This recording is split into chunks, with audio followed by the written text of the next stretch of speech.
All right, well, hello everybody again. This is Magos, your friendly neighborhood tech priest. Today we're going to be continuing my series on OPNSense. Previously we did an initial setup and then setting up OpenVPN in order to route all of our traffic through Proton VPN to secure our services on our own network. Based on some of the questions that we received from our previous videos, today we're going to be focusing on WireGuard, both how to set up WireGuard on your router to route all your traffic through it from your network, and also how to get into your network from an outside location using WireGuard. So we're going to go ahead and get started. And if anybody has any questions, please feel free to pause me and ask. So when it comes to WireGuard, depending upon who your VPN provider is, in my case, I like to use Proton VPN. It's a personal thing. You may use Mulvad, Nord. I don't know if they have a WireGuard protocol, but at the end of the day, what's going to happen is you're going to go log into your VPN provider. If they have a WireGuard configuration file, you're going to download it, and it is going to look something like this. Now, these are live keys.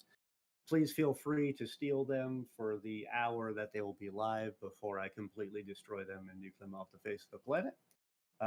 But these are what we're going to be using today. You'll get a text file, essentially, that will include your interface and peer information. Because the way WireGuard works is using peer-to-peer connections using this peer information. Real quick. Thank you. How would I normally get this configuration? Yeah, so as I said, you would just go to, in this case, I went to proton.me and I logged into my my account, and I went to the VPN tab, and it was like, along with OpenVPN, they had configuration files for WireGuard, and so I just selected to download that, and that's what this is.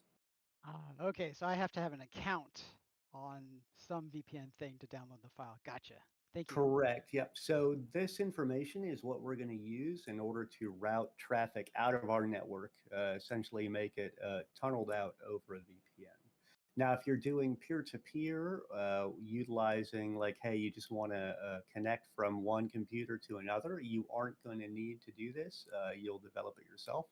And we'll actually be covering that on the back half of this talk when I talk about how to connect to your network from the outside over WireGuard. All right. Okay, thank you. Yep. So depending on who your VPN provider is, they may or may not provide you with a public key in the interface section. Proton VPN does not, but it is something that you are going to need to use in order to set up your connection. Now, there's a couple ways that you can get this public key. On one hand, you can download the WireGuard protocol on whatever machine you're using, such as Ubuntu in this case. But if you don't want to do that, one of the easiest ways that you can do is going into System, Settings, Administration, scrolling down here under Secure Shell, enabling Secure Shell. In this case, I haven't created a new user because this is just a tutorial machine that I built here in VMware. I'm going to allow it to permit root user logon and permit password logon and save. And that way I can SSH into it from this Ubuntu machine that I'm on in order to run the commands that I need.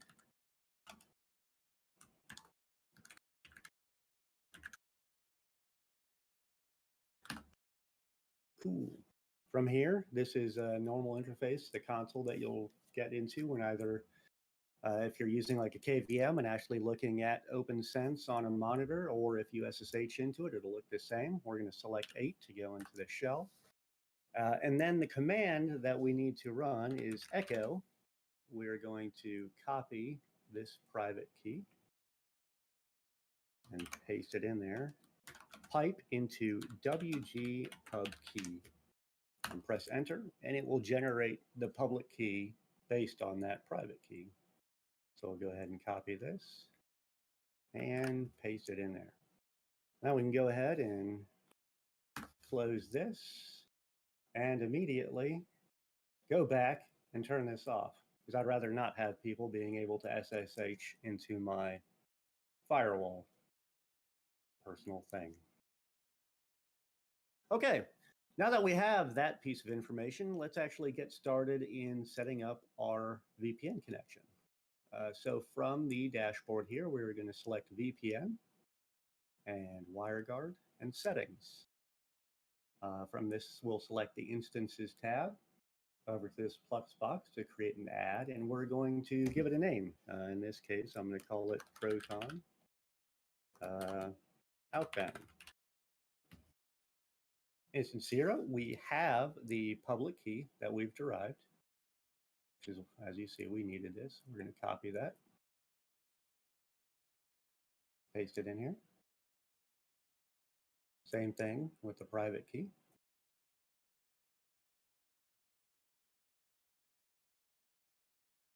We are going to set our listening port to 51820, which is a standard for WireGuard. It's a standard port. You can use this or any other high numbered port, but Proton VPN calls for using the default port.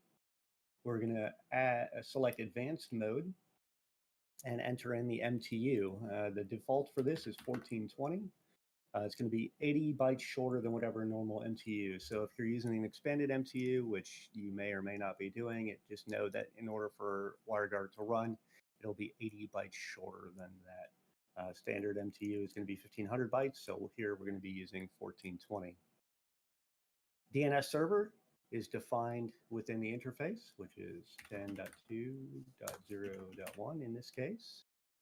Our tunnel address is going to be here. Copy that, paste, or not. Oh, yeah. Is it 202? Yep. Yeah. Okay. Peers, we're going to leave blank for now. We are going to check the disable route, and then our gateway is going to be the same as our DNS server. We're going to save that. And now we're going to move over to peers. Okay, we're going to create a new peer here. And this is telling it the authentication information for the server on the opposite side. So we set up, hey, this is a connection information. This is the authentication part for, this is the Proton VPN owned server that we're going to be connecting to. Enabled is checked. Again, we can call this whatever we want to. Our public key is going to be the public key from the peer section here. We don't have a pre-shared key. Allowed IPs. Now here's where things can get interesting, and if you wanted to, you could set up custom rules. I would not recommend doing it here, but in a later step when we set up aliases for what IPs you want to have routed through the VPN. But you could set up some crazy custom split tunneling if you wanted to here. But for this instance, what we're going to be doing is just using the default 0.0.0.0/0, which sends all traffic through this VPN. Our endpoint is going to be what's listed here under peers. Our port is listed there again as 51820. And we've set this as the instance that we created earlier, Proton outbound, and the keep alive interval is going to be set for 25. So we can go ahead and save that. And we will go to General, enable WireGuard, and apply. Okay, so it might seem like that's very simple, but there's actually a lot more that we need to do in order to get things to be working truly properly, all right?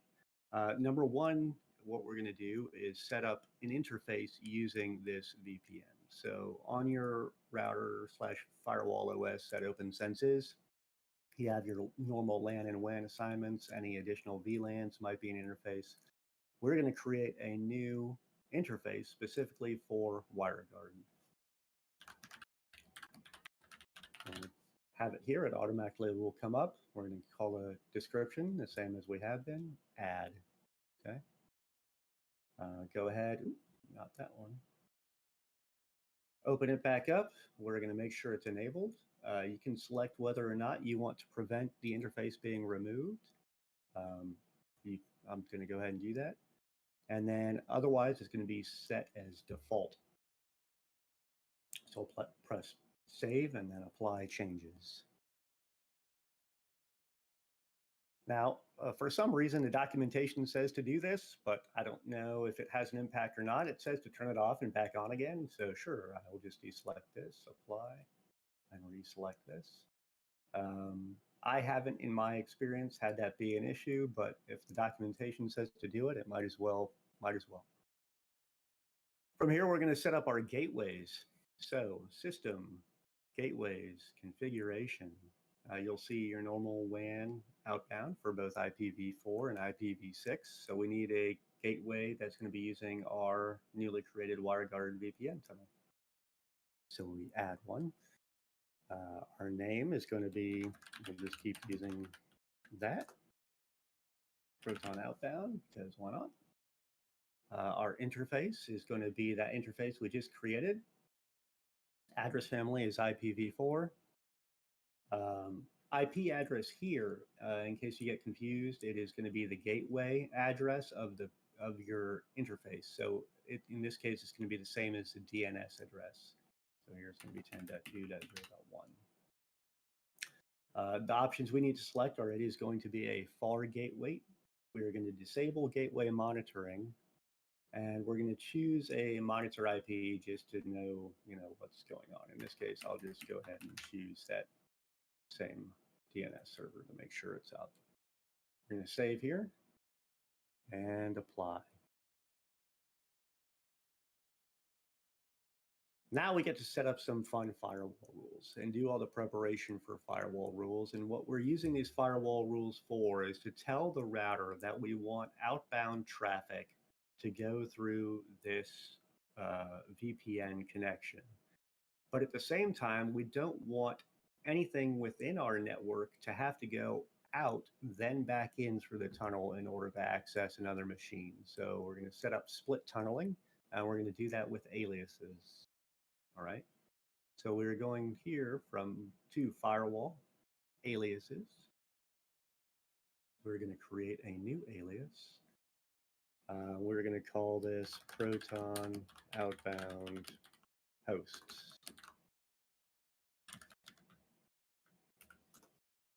I can spell. You can choose here, talking about setting up custom firewall rules. This is where I think the best place to do it is in establishing aliases. If you want certain hosts to use the VPN and others not to, this is an opportune time to set it up, whether it be with individual hosts. If you have different VLANs, you can select those VLANs under networks.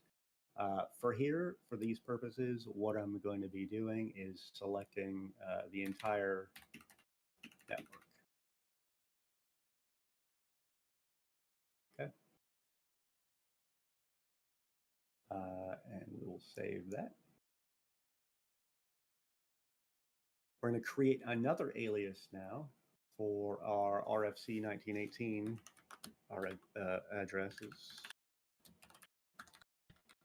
And this is how we're going to make sure that any traffic going to another machine that's within our network doesn't use the VPN tunnel. So we just need to make sure that we establish an alias for what those are. So 10.0.0/8, 172.12. That's 13. Okay, it's not splitting. 10.0.0.0. Oh, content box. That's why. I love doing things live. 172.16.0.0/12. Finally, 192.168.0.0.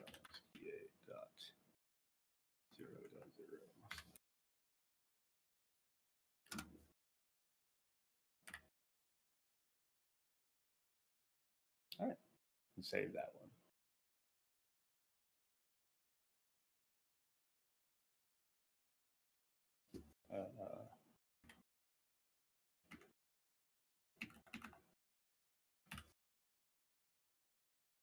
Worked that time. Apparently it was a network that time.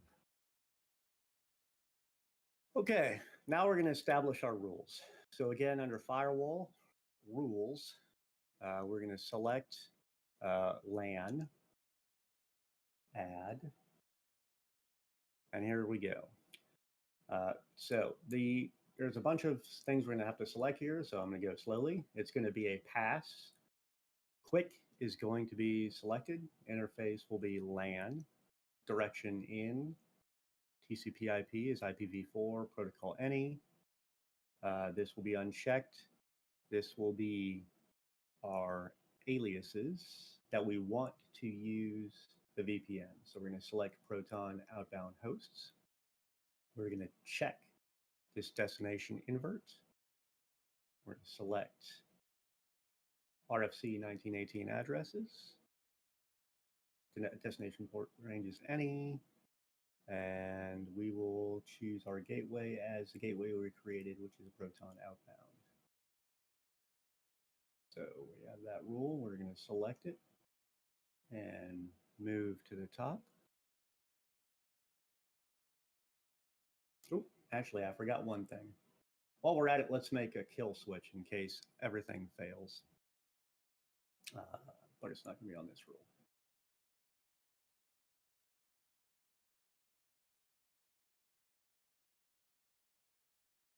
Now we're going to create a floating rule. Add. This one is going to be pass. Quick is going to be unchecked in this case. Interface is going to be blank. Direction out. TCP/IP is IPv4. Protocol any. This will be unchecked. Source is again going to be the hosts that we want.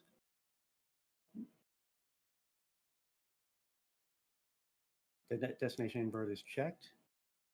Destination again is going to be our provider name. So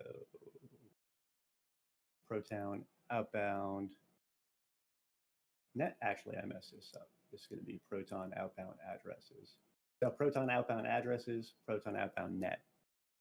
Destination port range at any again. And then gateway is going to be Proton outbound here. Show hide for advanced features and select allow options and save. Apply changes. Make sure that these changes are applied.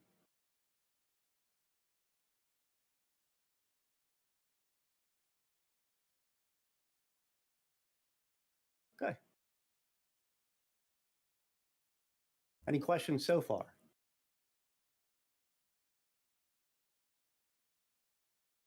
No? Perfect. Go ahead. I can't see I can barely see the font. Okay. Is that better? Yes, thank you. Cool. Sweet. All right, now we're going to got it. All right, let's move to NAT. Firewall, NAT, outbound. We're going to select hybrid outbound rule, generation, save, and apply. Create this rule. We're going to select our WireGuard Proton outbound interface. It's going to be IPv4, source invert unchecked. We're going to select hosts. So our outbound hosts. Source port is any. This is all going to be any translation target, all good. And yep, that's it. It's all going to be default. and apply. So hypothetically, now everything on this network should be on our VPN.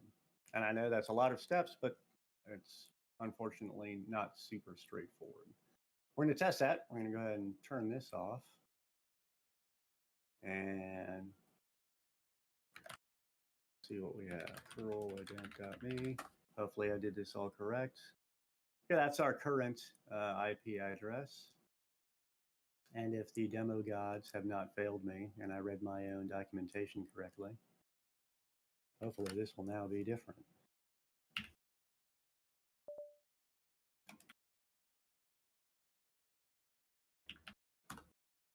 Of course it's not, because why would it be? All right, time to go see what our problems are. Diagnostics. We're connected. Probably, if I were to guess, a firewall rule that I messed up.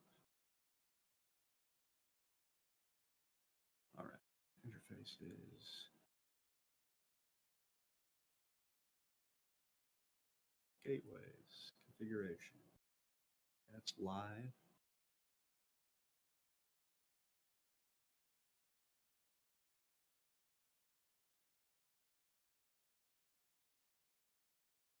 Oh, demo gods. Firewall rule.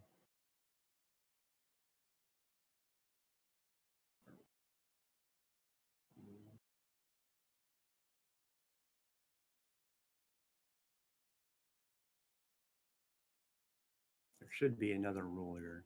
That's what the problem is. Yep.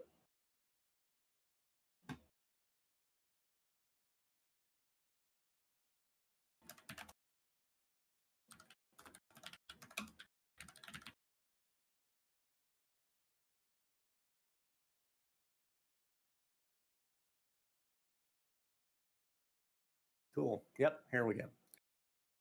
We need to add another rule. This is why it didn't work. We're going to create another rule. This is telling, so the rule we had before was telling everything that's directed to the RFC 1918 addresses to go to that addresses. This is a rule we need to tell it to actually use the VPN tunnel. All right, it's going to be pass, quick is checked, interface is going to be WAN, direction in, protocol selection of UDP, invert, source destination is going to be WAN address.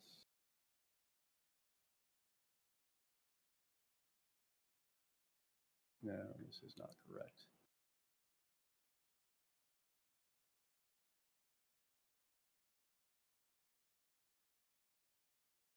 Apologies all.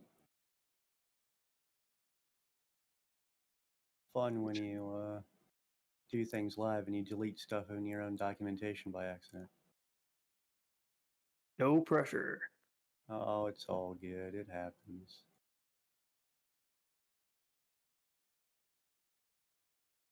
Routing.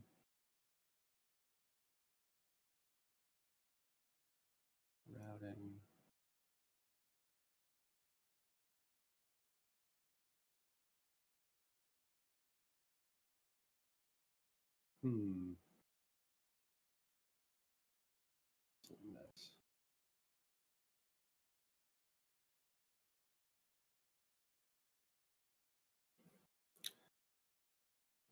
Firewall rules floating.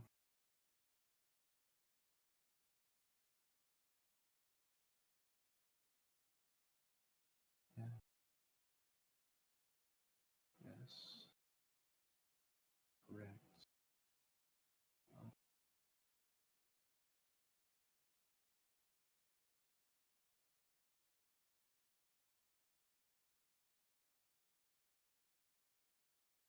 So correct.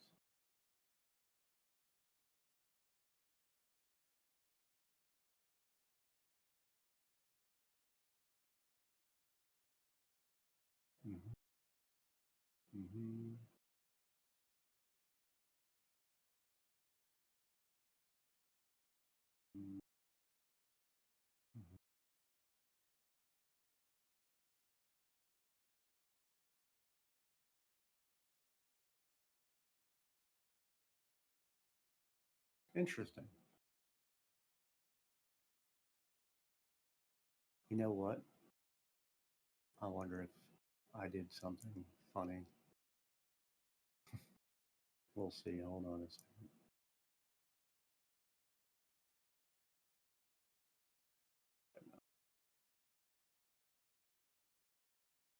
I have to pull up something on my end.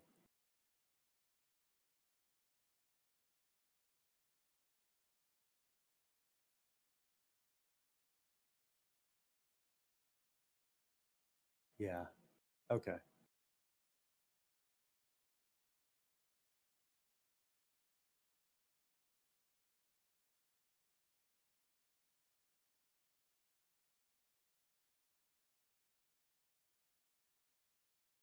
I'm gonna check everything. Yeah.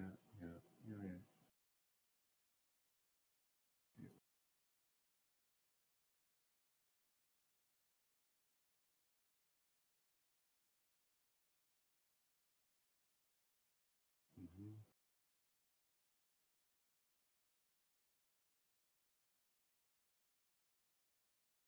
All correct. This is correct.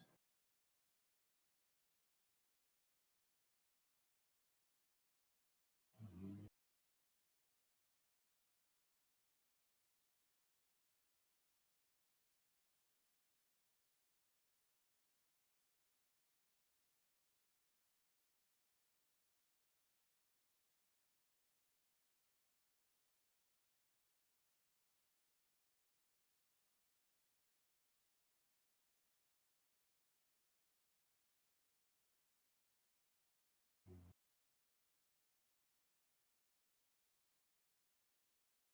Yep.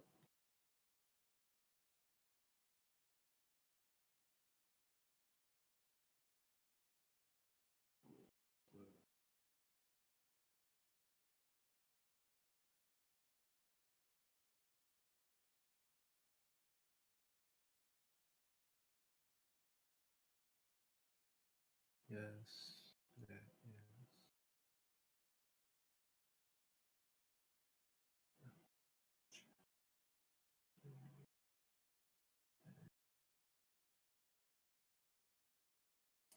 Outbound net.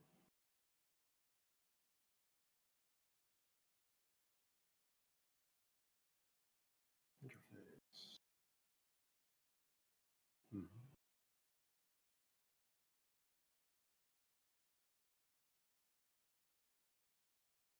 Yep.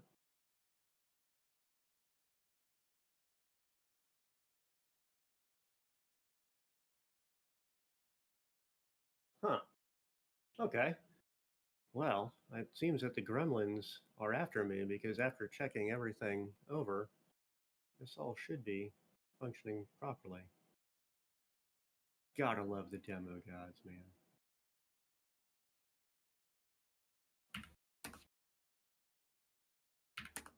Try maybe from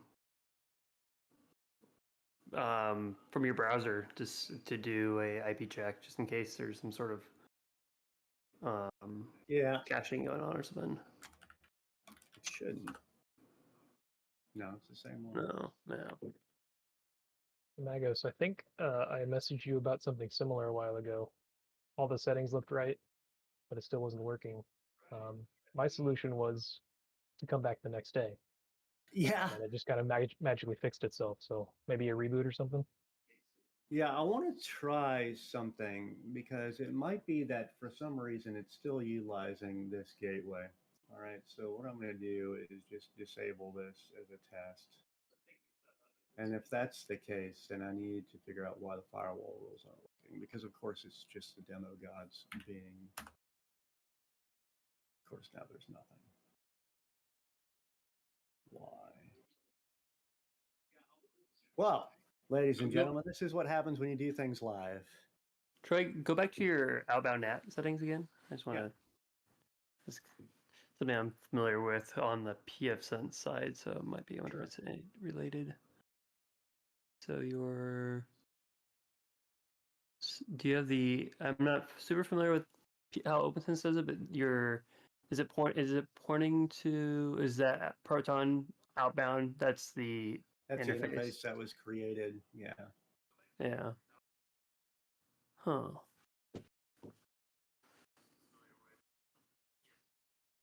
Yeah, I guess that looks correct. Yeah, maybe giving it a good old reboot, maybe. Or something.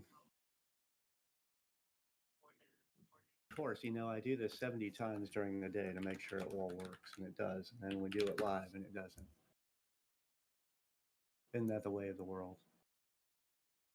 Sorry, I forgot to sacrifice the chicken this morning. Yeah, exactly. Well, anyway, hypothetically, that is actually how that's supposed to work. One thing that I might be concerned about that might be causing this problem is because my entire network is routed through this. This is my Proton current outbound address. And I'm wondering if because I'm trying to run Proton inside of Proton, it's causing an issue. Is this could you be getting the same outbound IP address, or is this a different Proton server? Yeah, it should be a different server, so it should be different, but I don't know if there's any kind of fuckery going on. Hard to say. Yo, dog. Anyhow. I heard you like your Proton in your Proton, so we put some Proton in your Proton. Oh my goodness, this is so true. Oh, look, it's working. You have a different IP address. Hey, look, it's working because, suddenly it did even though we changed nothing. And that's what happens when you, do Because things Werelock wrong. showed up, buddy. That's right. So, as I said, I did all the steps and it didn't work. And then suddenly it works. Gotta love it. But there you have it. That is indeed how you set up WireGuard on OPNSense to tunnel all of your traffic through WireGuard and Proton VPN. As I stated earlier, you can use aliases to set up specific VLANs to use it or not use it, use specific hosts to use it or not use it, etc. So that's that half. Go ahead. Right on. What's your question? Great demo. I have a question kind of in general. Okay. Because I went through this whole thing, setting up what appears to be exactly what you did, but just not with Proton VPN, but with Mulvad through PFSense. Yeah. And two things come to mind. One is documentation, right? Yes. And I've documented stuff like with the weird setup that I've got and the stuff that I've finally figured out. That's the problem, is finally figured out. So, jerking around with something as complicated as this, and it is complicated. Okay, it is. I mean, the idea that you want to implement. I want to show you this as an example. This is a documentation that I wrote from 7 other documentation sources all put together, and it actually works on the newest version of WireGuard, which was just released because everybody else's guide is currently wrong. And it is 14 pages long.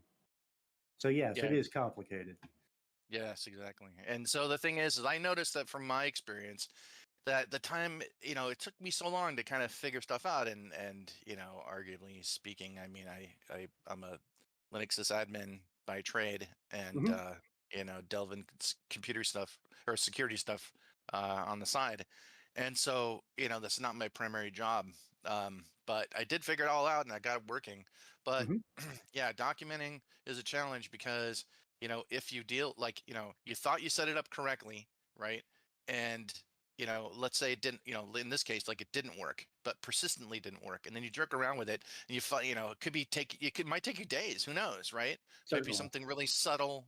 You needed a reboot, it might've been something really simple to just kind of get it to, take the config that you gave it and completely lay it out in a scratch system, essentially you've rebooted. So, it's laying out all your firewall rules, and it's maybe it was just that to get it to follow the explicit instructions that you gave it correctly. So then it was oh shit, it's working now, right? Yep. Okay. So, but the problem is that the journey to get to that point can be so convoluted, and you have to okay, wait, almost like finding the cheese, in the maze, and you're oh, I went down this path. No, I got to backtrack. I got to go here and there and there. And you finally figure it out. Well, I know from my experience, remembering what I did Mhm. and then writing it down is, I don't know. So that's a big deal, especially like with the firewall stuff, right? So that's Oh, the certainly. first thing I remembered. Second thing is that was like the primary thing I wanted to talk about.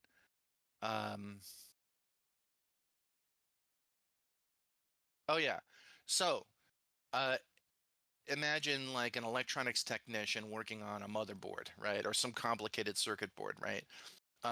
When stuff like that's designed, they design into it on the board test points, so you Yep. can basically go test between this point and that point. You should have this voltage. Between this and this, you should have this response, right? Yep. And that helps you kind of break down the overall functional design of it and say, okay, it kind of like isolate out, okay, this is the CPU. If that was having a problem, then this would show up. Here's the memory. If that was showing, maybe not as something as complicated as a motherboard, but just some sort of circuit board that was functionally broken up. So the idea of test points, right? So I don't know what there exists in a sort of a cybersecurity sense when you're configuring up something as complicated as a firewall. But if you have it touching so many little network segments and so many little VLANs and so much this and so much that, and you have so many expectations about what to accept, what to deny, and it really actually has to work for certain. Is there a concept of like a test point or something? Or maybe like you create a VM and I don't know, is there like an app you can run that like will reflect back any interaction that you do with it, whether it's ICMP, TCP, or UDP, something that might listen on all ports? Because if there was some sort of app like that, some sort of service, you could like deploy a VM, throw that service on there, and have it touch like everything that you can. And then I don't know, I mean, it's like my goal. I just imagine like a little dashboard where you had these little tests and it was all like red, red, red, red. And like, this shows that this passes this traffic. This shows that this blocks, traffic from here to here. And it tests all this kind of stuff. And it's like, as you get this stuff working, it's your proof in the pudding because you've got something that's out there sending traffic and then this thing that's reflecting it back, right? Mhm. And so you just have these little test points. Is there any kind of a comprehensive approach like that to actually prove that prove out the configuration that you made and go, oh, all the lights on my little dashboard are green. I know for a fact that it's blocking what it should and it's passing what it should. I will let somebody who has significantly more experience than me in the cybersecurity realm answer that question. Yeah, this is throwing it out to you or anybody else on the call. Yeah, I'll say like at least on PFSense side, which I'm sure it's kind of comparable on the OPNSense side as well, is that you can, for all your outbound gateways, you can set up like listeners where the gateway will constantly ping those gateways or an IP address through those gateways. And if you start getting pings that fail, it will start. It can either notify you or close down that gateway and move on to the next one. Especially if you have multiple gateways in like a HA environment. So that's one thing that's built into OPNSense, PFSense. Well, I would just think you'd want something that's external to that though, right? As a sanity check. Yeah, then you can use a tool maybe like Pingdom or something like that. What is that only for ICMP? I believe it checks other things as well too. But Pingdom is one that like I used to use back in the day, but there's other ones that are out there too. Kind of like an external network, like almost like lets you know if your systems are up through like network checks. Okay. So, I mean, does anybody on the call know of any kind of an app that will just promiscuously reflect anything you send at it?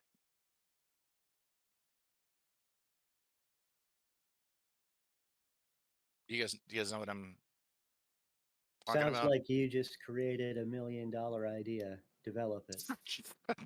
Dude, Magus, do you have a second half you're going to be? I just want to be Yeah, aware of yeah. time. So right on.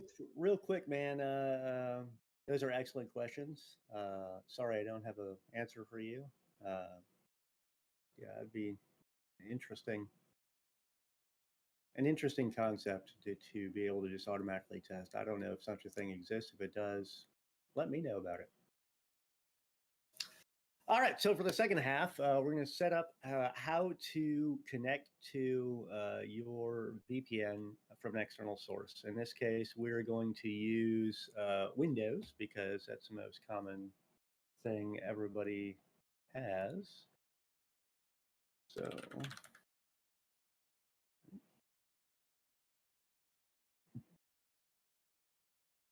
bam, I have my little WireGuard app on Windows, and we will be referencing this as we go along. So we're going to create another instance within WireGuard. Okay. Go into instances plus. We will call this WG inbound. Generate a public and private key pair.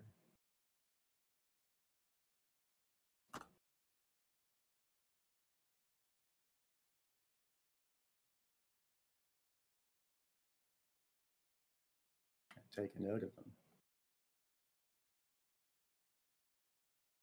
We're going to set up a listen port. Oh, And now again, Magus, yes, the last part of that private key didn't get copied. you are correct. It did not.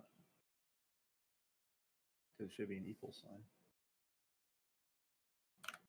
Good catch. Listen port. So we could use 51820. Well, actually, technically we can't, but just hypothetically, you know, the default's 51820. But since you have another instance using that, we have to use a different port. So in this case, we're going to choose 52,000. It can be any high-level port that you would like to use. Once again, advanced mode in the MTU 1420. It's going to be 80 less in whatever MTU you're using along your network. Our tunnel address. Quick question. Yes. Yeah. It'll be real quick. Since you're gonna, are you gonna be connecting behind Proton VPN? Yes. So does Proton VPN? So was there like a port forwarding or feature that they support? The answer to that question is, okay, you're asking me if I'm going to be pushing this external VPN through Proton. The answer to that question is no. So all of my outbound, inbound tunnels can be traffic from inside the network is going to be going through Proton. So like if you're surfing the internet from within the network. For this one, and which is why I kind of have to cut it short, is you can set up DDNS or use your public IP to connect to it. And because I don't want anybody to know either my DDNS address or my public IP, I have to stop at that point in the configuration on the Windows side. Unfortunately, no, there is no port forwarding system that Proton provides. I wish they did. Gotcha. All right, thanks. Yeah, man. We're going to set up a new tunnel address of, let's see, 68, call it 10.1/24. Peers, we'll leave it blank for now. Disable route unchecked, and we'll just go ahead and save that. And apply.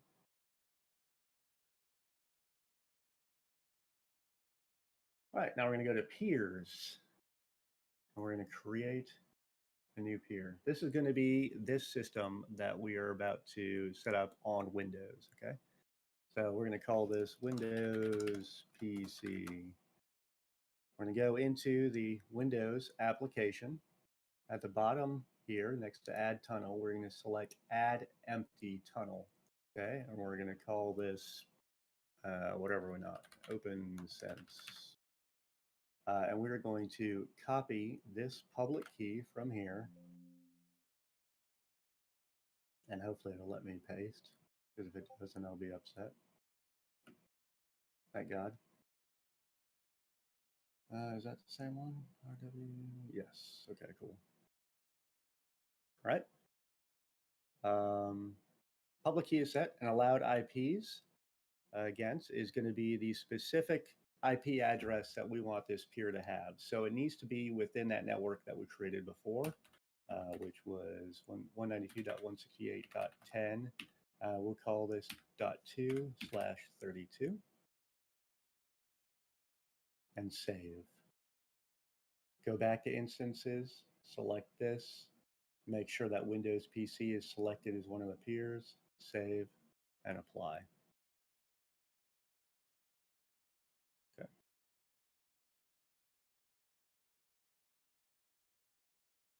Once again, we need to create a new interface. This is going to be coming in. So assignments, we have this WireGuard inbound. We will call it that, WireGuard inbound. Add. Edit this. Make sure it's enabled. Prevent interface removal. Save. Apply changes. Once again, the documentation says to restart WireGuard, so we'll do that. All right, now we're going to go into our firewall rules. In this case, firewall rules WAN. We need to create a rule within our WAN allowing the traffic into our network. That's what this is for. We're going to add a new rule. Make sure it's pass. Direction is going to be in. In this case, we're going to be using IPv4. The protocol is WireGuard uses UDP. This can be checked. Any destination is going to be WAN address. Any WAN address. And we're going to select the port range as the port that we defined earlier. In this case, it is 52,000. So from 52,000. And save. And apply. Firewall rules. Go to WireGuard inbound. Add. It's another pass rule. Direction is in. Any rule. All of this unchecked. Yep, that's just essentially creating a generic pass rule with all the defaults. No changes to that. And apply. And now we create a normalization rule. I'm going to go to settings, firewall settings, normalization. Create a new rule here. The interface is going to be our WireGuard group, specifically. Direction is any. Protocol is any. Source is any. Destination is any. And we'll call this WireGuard.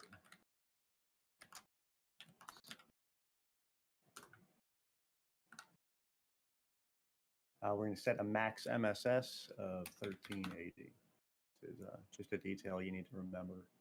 This is based on MTU information. It's a generic. So if you had an MTU greater than 1500, and remember that your interface requires an MTU size of 80 less, this MSS is 40 less than that.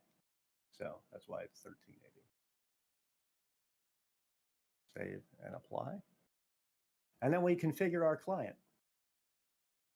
So we go into here. Before you get to that, a quick question. What is normalization? That is a great question. I have absolutely no idea, and I'm sorry that I don't have an answer for you. I don't know what it does. Let me look it up, OPNSense. Traffic normalization protects internal machines against inconsistencies in internet protocol and implementations. Sounds Yes. fancy. Yep. That's what it does.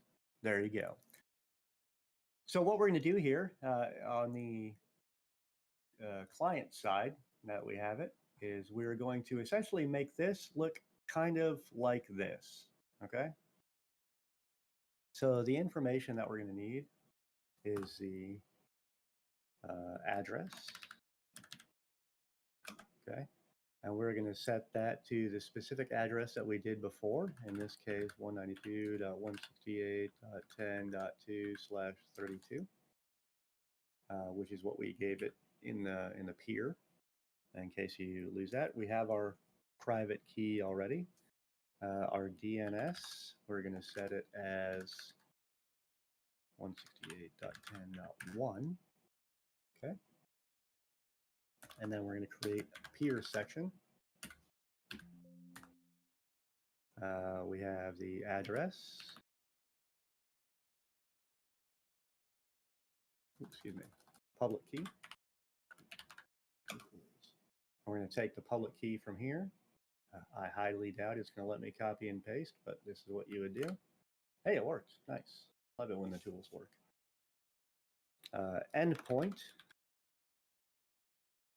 And here's the part that I can't type in to show you how it works. This is where you would end up typing either, hey, your DDNS, whatever it might be, like whatever custom domain that you have owned for port forwarding, or your host IP address.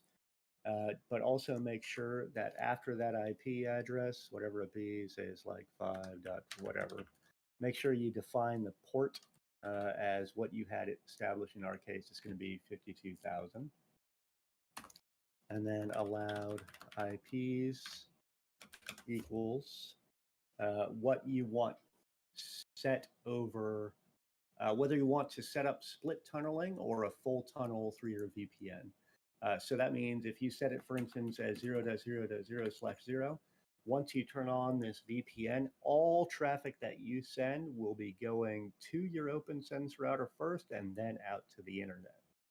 You could set this up to be different, such as your 192.168.0.0/16 domains, or whatever rules you want. That's what that works, how that works. So again, setting it up as a full tunnel, we'll just do that. You'd click save, and then you would activate it. Unfortunately, I can't do that here because I don't want to reveal my public IP or my personal domain to everybody on the internet. So that's where we're going to stop. But Jesse, that is how you set up a direct peer-to-peer connection. Okay, yeah, this is great. I'll be speaking with you later. I created Please do. this Ludus server in Proxmox. I sent you a link Okay, cool. earlier the week, but it requires WireGuard, and I'm definitely gonna need some help later. So thank you. Yeah, I'd be happy to help you. Awesome. Thank you. So that wraps it up for everything I'm going to be covering tonight. Please, if anybody has any additional questions, feel free to ask.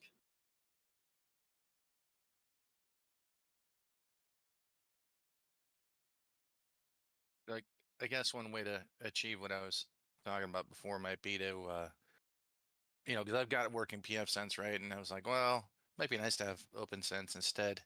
But to get it all working correctly, right, with the correct firewalls and my documentation, and make sure and test it, right?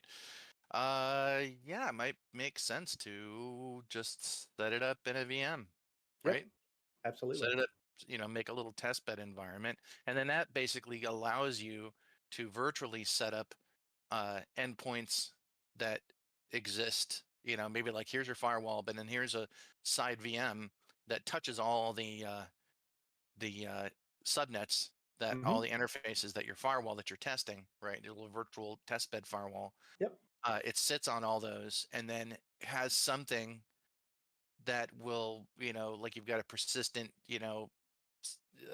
sequence of ping, ICMP echo requests, going from here to, I don't know, just something. Hopefully it'd be like generic, but if not, then you set up something that does those tests and then outputs that result, and hopefully maybe gives you like some sort of a little summary. Red light, green light would be great, right? And then just having something like that, and then then now you have the ability to, deploy OPNSense from scratch, take your documentation, drop it all in there, maybe even come up with different scenarios, right? And say, this is suitable for my home network because I want to have all my traffic go out my VPN. But then there's gotchas like you don't want to have all of your traffic for, for your internal systems be sent out your VPN tunnel, or, whatever it is you were trying to like the split tunnel thing. Yep. Yeah, like test these things out and go, well, what does it look like if I don't have this in place? Well, 100%. And that's why we have things like Home Labs, is for testing all of that stuff out before we run it in production. Yeah, it just never occurred to me to actually do it that way because, I like literally tested it out directly on the hardware of the firewall while it was in place, and then crossed my fingers that I got my documentation right. But the problem with something like that is once it's in place, at least for me, I don't jerk around with that stuff. Once it's there, I do my very best to make sure that it's set up correctly, and then I don't jack with it. Sure. Yeah. That makes sense. The only problem is when updates break things. Yeah, well, that you can also do backups of the configuration. Configuration. Of, like sure. PFSense, which really you should do before every upgrade. I agree. So anyway, yeah. So there's one way it never really occurred to me, and I may actually do that to play around with OPNSense, and that's exactly why you have a home lab. So there you go. 100%. Rob, it looked like you were trying to say something, not louder. I can't hear you if you're talking.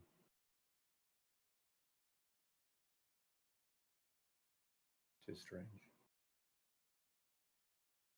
I'll mention, throw out a fun fact for if anybody's interested as well. If you have, whether it's Proton VPN or any of the other VPNs that are out there that support WireGuard, OPNSense, things like that, or sorry, I meant OpenVPN.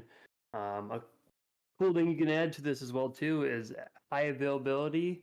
So you can actually, if you have just, if you have multiple VPN providers, sometimes you can even use just one.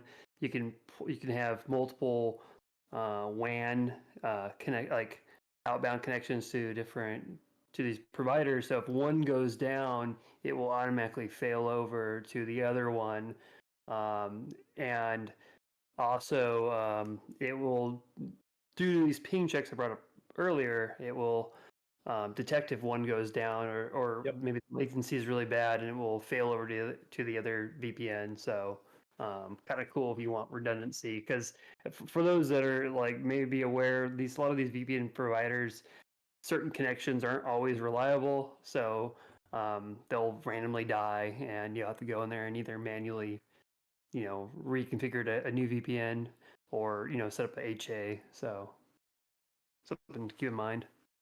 One nice feature of PFSense that I use is there's a service watchdog feature.